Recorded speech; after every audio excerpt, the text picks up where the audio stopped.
Cooker ફાટતા મચી અફરાતફરી, બેને ઈજા। શાળામાં કુકર ફાટે તો શું હાલત થાય, બાળકો કેટલા ભયભીત થાય એની કલ્પના કરી શકાય છે। આવું જ કંઈક પાલનપુરની બ્રાન્ચ શાળા નંબર 1 માં બન્યું, જ્યાં મધ્યાહન ભોજન બનાવતી વખતે રસોડામાં એક કુકર અચાનક ફાટ્યું। કુકર ફાટવાને કારણે પ્રચંડ ધડાકો થયો। કુકર ફાટવાને કારણે 2 લોકોને ઈજા પહોંચી, જેઓને સારવાર માટે હોસ્પિટલ ખસેડાયા। સદનસીબે આસપાસમાં બાળકો ન હોવાથી મોટી જાનહાનિ ટળી। જોકે કુકર કયા કારણોસર ફાટ્યું અંગે કોઈ સત્તાવાર માહિતી મળી નથી। અચાનક કુકર ફાટતા અફરાતફરીનો માહોલ સર્જાયો હતો। લોકો જાતિના દાખલા માટે ડખે ચડ્યા, તંત્રના બાપે વાલીઓએ બાળકોને સ્કૂલ મોકલવાનું ટાળ્યું। મહીસાગરના ખાનપુર તાલુકામાં આદિવાસી લોકો જાતિના દાખલાને લઈ આંદોલન પર ઉતર્યા છે। જાતિનો દાખલો ન મળતા આદિવાસીઓ પોતાના બાળકોને અભ્યાસ કરવા માટે શાળાએ નથી મોકલી રહ્યા, જેના કારણે ગામની શાળાના રૂમ ખાલીખામ અને રૂમમાં માત્ર શિક્ષક જોવા મળ્યા, તો કેટલીક શાળામાં માત્ર 2 જ વિદ્યાર્થી દેખાયા। 24 દિવસ થયા હોવા છતાં પણ આદિવાસી લોકો પોતાના બાળકોને અભ્યાસ અર્થે શાળાએ નથી મોકલી રહ્યા। વાલીઓ પોતાની વાત પર અડગ રહી કેટલીય શાળાઓમાં બાળકોની હાજરી 0 જોવા મળી રહી છે। ખાનપુર તાલુકાની 128 પ્રાથમિક શાળાઓમાં અંદાજિત 12,000થી વધુ બાળકો અભ્યાસ કરી રહ્યા છે, ત્યારે દાખલાને લઈ છેલ્લા 24 દિવસથી 10,000થી વધુ બાળકો ગેરહાજર છે, જેને લઈ આંદોલન દિવસ અને દિવસ આગળ વધી રહ્યું છે। ભૂલકાઓનું ભણતર બગડી રહ્યું છે, પરંતુ તંત્રના પેટનું પાણી નથી હલતું। બીજી તરફ ખાનપુર તાલુકાના વાલીઓ દ્વારા શાળા એસએમસીના સભ્યપદેથી રાજીનામું આપ્યું છે। લગભગ ખાનપુર તાલુકાની 10થી વધારે પ્રાથમિક શાળાના એસએમસીના અધ્યક્ષ સહિત સભ્યો દ્વારા રાજીનામું આપતા ફરી એક વખત જાતિના દાખલાને લઈને વિરોધનો વંટોળ ઉગ્ર બન્યો છે। બાળકોને જ્યાં સુધી દાખલા નહીં મળે ત્યાં સુધી આંદોલન ચાલુ રહેશે તેવી પણ ચીમકી ઉચ્ચારી છે। ચાઇનીઝ દોરી અને તુક્કલ વેચતા લોકો પર તવાઈ। ઉત્તરાયણ પૂર્વે પ્રતિબંધિત ચાઇનીઝ દોરીના કાળા કારોબાર પર પોલીસે તવાઈ બોલાવી। સુરેન્દ્રનગરની દસાડા પોલીસે પ્રતિબંધિત ચાઇનીઝ દોરીના જથ્થા સાથે એક શખ્સને ઝડપ્યો। પોલીસે બાતમીના આધારે વોચ ગોઠવી ચાઇનીઝ દોરીના 48,000 રૂપિયાના 480 નંગ ટેલર અને કાર સહિત કુલ રૂપિયા 1,98,000નો મુદ્દામાલ કબજે કરી કાર્યવાહી કરી। દસાડા હાઈવે પરથી કાર ચાલક દશરથભાઈ રાવળવાળાને ઝડપી પાડી કાયદેસરની કાર્યવાહી હાથ ધરી। તો વડોદરાના માંજલપુરમાં ચાઇનીઝ તુક્કલના જથ્થા સાથે 2 ઝડપાયા। માંજલપુર પોલીસે બંને શખ્સોને ઝડપી કાર્યવાહી કરી। મહત્વનું છે કે માંજલપુરમાં બંને ઇસમો પ્રતિબંધિત ચાઇનીઝ તુક્કલનો જથ્થો વેચવા ફરતા હતા। પોલીસે 90,000ના મુદ્દામાલ સાથે કેયુર પટિયાર અને આશીષ પંચાલની ધરપકડ કરી। પ્રતિબંધિત ચાઇનીઝ તુક્કલનો જથ્થો અમદાવાદના વિપિન નામના ઈસમે મોકલ્યો હતો। પોલીસે ચાઇનીઝ તુક્કલનો જથ્થો મોકલનાર વિપિનને વોન્ટેડ જાહેર કર્યો છે। અમદાવાદમાં ફ્લાવર શોની ટિકિટના દર નક્કી કરાયા। ફ્લાવર શો પ્રવેશ ટિકિટના દર અધધ। ફ્લાવર શો શનિ અને રવિવારે 100 રૂપિયા ચૂકવવા પડશે। સોમવારથી શુક્રવાર 75 રૂપિયા નક્કી કરાયા। 2024માં સોમવારથી શુક્રવાર 50 રૂપિયા ટિકિટ હતી।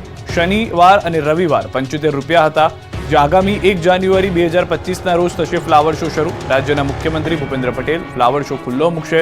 અંદાજિત 15 કરોડના ખર્ચે ફ્લાવર શો 2025માં યોજાશે। સવારે 8 થી 9, રાત્રે 10 થી 11 પ્રાઇમ સ્લોટ રખાશે। આ વ્યક્તિ માટે ટિકિટ 500 રૂપિયા રાખવામાં આવ્યા છે। હવે ફ્લાવર શોની ખુશ્બુ લેવી મોંઘી પડશે। કાંકરિયા કાર્નિવલ પહેલા સારા સમાચાર। કાંકરિયાની અટલ અને સ્વર્ણિમ ટ્રેન ફરી શરૂ થશે। થોડા દિવસમાં શરૂ થશે અટલ ટ્રેન। કાર્નિવલના મુલાકાતીઓ ટ્રેનની મજા લઈ શકશે। હરણી દુર્ઘટના બાદ ટ્રેન બંધ કરી દેવાનો થયો હતો નિર્ણય। જરૂરી મંજૂરીની પ્રક્રિયા પૂર્ણ થતા હવે ફરી ટ્રેન શરૂ થશે।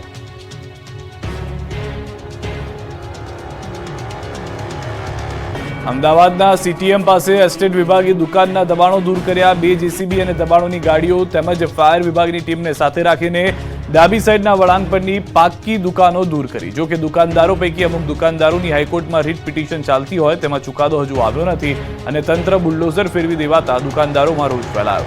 25મી ફેબ્રુઆરી સુધીની યથાસ્થિતિ જાળવી રાખવાની સૂચના પણ તંત્ર ગોળીને પી ગયું હતું।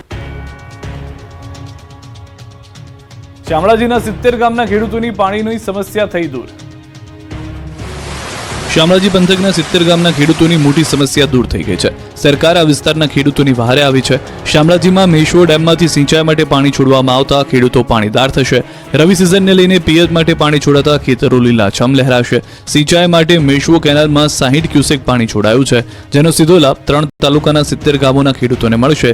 લગભગ 4,000થી વધુ હેક્ટર જમીનમાં પાકને ફાયદો થશે। ઘઉં, બટાકા, મકાઈ સહિતના પાકોને ફાયદો થશે। પાણી મળતા આ બધા પાકનું બમ્પર ઉત્પાદન થશે અને ધરતીપુત્રોને ફાયદો થશે। મહીસાગરમાં સુજલામ સુફલામ કેનાલમાં 4 જગ્યાએ ગાબડું પડતા 15 ખેતરમાં પાક તબાહ। મહીસાગરના ખાનપુર તાલુકાના બામરોડા ગામ પાસેથી પસાર થતી કેનાલમાં 3-4 જગ્યાએ ગાબડા પડતા ખેડૂતોની આવકમાં ચોક્કસ ગાબડું પડવાનું છે। તંત્રની બેદરકારીના કારણે કેનાલમાં ભ્રષ્ટાચારી રૂપી ગાબડા પડતા હજારો વીઘા જમીનમાં પાકનું ધોવાણ થયું। સુજલામ સુફલામ કેનાલમાં લીકેજ થતા નીચાણવાળા વિસ્તારના ખેતરમાં નર્મદાના પાણી ફરી વળ્યા. આ ઘટનાને પગલે કેનાલની આસપાસમાં આવેલા 10 થી 15 ખેતરમાં વાવવામાં આવેલા ઘઉં, ચણા અને મકાઈના પાકનો સોથ વળી ગયો. આ અંગેની જાણ થતાં અધિકારીઓની ટીમ ઘટના સ્થળે પહોંચી. મહત્વનું છે કે સુજલામ સુફલામ કેનાલ મારફતે રાજ્યના 9 જિલ્લાઓમાં સિંચાઈ માટે પૂરું પાડવામાં આવે છે. હાલ આ કેનાલમાં 600 ક્યુસેક પાણી છોડવામાં આવેલું હતું. જો કે લીકેજ ઘટનાને પગલે તાત્કાલિક અસરથી પાણી છોડવાનું બંધ કરવામાં આવ્યું હતું. તો પાક ઉપર કેનાલના પાણી ફરી વળતા ખેડૂતોએ રાતા પાણી રડવાનો વારો આવ્યો છે. દિલ્હી મુંબઈ કોરિડોર પ્રોજેક્ટનો દાહોદના 14 ગામના લોકોએ વિરોધ કર્યો. દિલ્હી મુંબઈ કોરિડોર પ્રોજેક્ટના કારણે 14 ગામોમાં 17 મૂળભૂત સુવિધાઓ છીનવાઈ હતી. જેનેલી ગામના લોકોએ 2 વખત આ મામલે રજૂઆત કરી. કોઈ ઉકેલ ના આવતા ગ્રામજનો દ્વારા બીજી કોરિડોર કામગીરી બંધ કરી ફરી ત્રીજી વખત રજૂઆત કરતા અંતે 17માંથી 16 માંગણીઓની સર્વાનુમતે સ્વીકાર કરવામાં આવ્યો. પરંતુ ખેડૂતોની મુખ્ય માંગણી પાક નિષ્ફળના વળતર અંગે કોઈ પણ નિર્ણય નહીં લેવાતા ખેડૂતોમાં નારાજગી જોવા મળી. જેથી આ મામલે ખેડૂતો દ્વારા પ્રાંત અધિકારીને આવેદન આપી રવિવાર સુધી કોઈ નિર્ણય લેવા માટે અપીલ કરાઈ છે. જો સોમવાર સુધી નિર્ણય નહીં લેવાય તો ફરી દિલ્હી મુંબઈ કોરિડોરની કામગીરી બંધ કરવા માટે ચીમકી ઉચ્ચારી છે.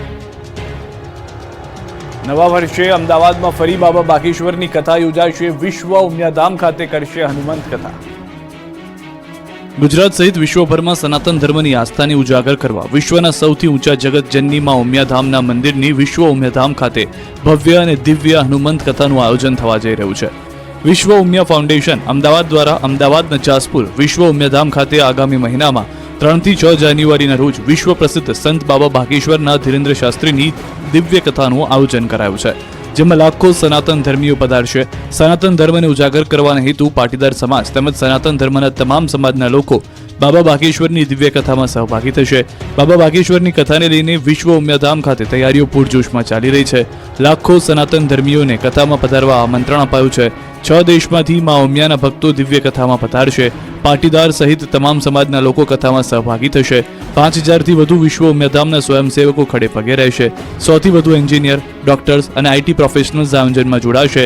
દિવ્ય અને ભવ્ય કથાના આયોજન સાથે જગતજનની મા ઉમિયાના મંદિરના નિર્માણનું કાર્ય પણ પૂરજોશમાં છે. જેમાં 1440 થી વધુ પિલ્લરનું નિર્માણ કાર્ય પૂર્ણ થયું છે અને હાલમાં જ્યાં મા ઉમિયા બિરાજમાન થવાના છે તેના રાફ્ટનું કાર્ય ચાલી રહ્યું છે. ઊંઝા યાર્ડની ચૂંટણીમાં બળવો કરનાર પૂર્વ ચેરમેન અરવિંદ પટેલે ભાજપે મનાવી લીધા. ઊંઝા યાર્ડની ચૂંટણીમાં પૂર્વ વાઇસ ચેરમેને બળવો કરી ભાજપ વિરુદ્ધમાં જઈને ઉમેદવારી નોંધાવી હતી. ચૂંટણીમાં પ્રમુખ પદ માટે ભાજપના જ 2 જૂથ વચ્ચે જંગ જામવાનો હતો. પૂર્વ વાઇસ ચેરમેન અરવિંદ પટેલને મેન્ડેટ ન મળતા આક્રોશમાં પોતે પણ ઉમેદવારી નોંધાવી દેતા ચૂંટણી રસપ્રદ બની હતી. પરંતુ અંતે બળવો કરનાર અરવિંદ પટેલને ભાજપે મનાવી લીધા છે અને ઘીના ઠામમાં ઘી ઢોળાયું છે. હવે ઉમેદવારી ફોર્મ પરત ખેંચવાની તારીખ જતી રહી છે. પૂર્વ વાઇસ ચેરમેન અરવિંદ પટેલે ભાજપે મેન્ડેટમાં જાહેર કરેલા ઉમેદવારને સમર્થન જાહેર કર્યું છે. આ અંગે પૂર્વ વાઇસ ચેરમેન અરવિંદ પટેલે કહ્યું કે હું પાર્ટીનો વફાદાર અને 30 વર્ષથી સક્રિય કાર્યકર છું એટલે મેન્ડેટવાળા ઉમેદવારને ટેકો જાહેર કર્યો છે. મહત્વનું છે કે એશિયાની સૌથી મોટી ગણાતી ઊંઝા એપીએમસીની 16 ડિસેમ્બરે ચૂંટણી યોજાનાર છે, જ્યારે 17 ડિસેમ્બરે મતગણતરી હાથ ધરાશે.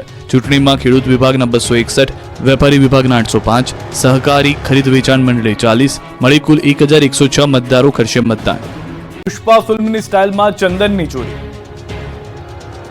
વડોદરામાં પુષ્પા ફિલ્મની સ્ટાઇલમાં ચંદનના ઝાડની ચોરી થઈ. જી હા, પુષ્પા સ્ટાઇલમાં એમએસ યુનિવર્સિટી હેડ ઓફિસ પાસે 2 ચંદનના ઝાડ કાપીને તસ્કર ટોળકી ફરાર થઈ. જો કે નવાઈની બાબત તો એ છે કે કરોડો રૂપિયાના ખર્ચે સિક્યોરિટીનો કોન્ટ્રાક્ટ અપાયો હોવા છતાં ચોરી થતા ખળભળાટ મચ્યો. ચંદન ચોર પુષ્પાઓ ઝાડને સાચવવાની લોખંડની જાળી તોડી ચંદનના ઝાડને ટ્રી કટર વડે કાપી ચોરી કરી ફરાર થઈ જતા હતા. જો કે ટ્રી કટરથી ઝાડ કાપવા છતાં સિક્યોરિટી ગાર્ડની ઊંઘ ના ઉડતા સવાલો પણ ઊભા થયા હતા. સર્કલ પર ટ્રાફિકથી કંટાળી લોકોએ કર્યો વિરોધ. બનાસકાંઠા જિલ્લાના મુખ્ય મથક પાલનપુર એરોમાં સર્કલની ટ્રાફિકની સમસ્યા વધી રહી છે. દરરોજ કલાકો સુધી ટ્રાફિક જામ થાય છે, વાહનોની કતાર લાગે છે, જેથી રસ્તાઓ પહોળા કરવાની કામગીરી ચાલી રહી છે અને તેના માટે તંત્ર દ્વારા ચારે તરફ બેરિકેડિંગ કરી દેવાયું છે, જેનો ભોગ ત્યાં રહેતા સ્થાનિકો બની રહ્યા છે.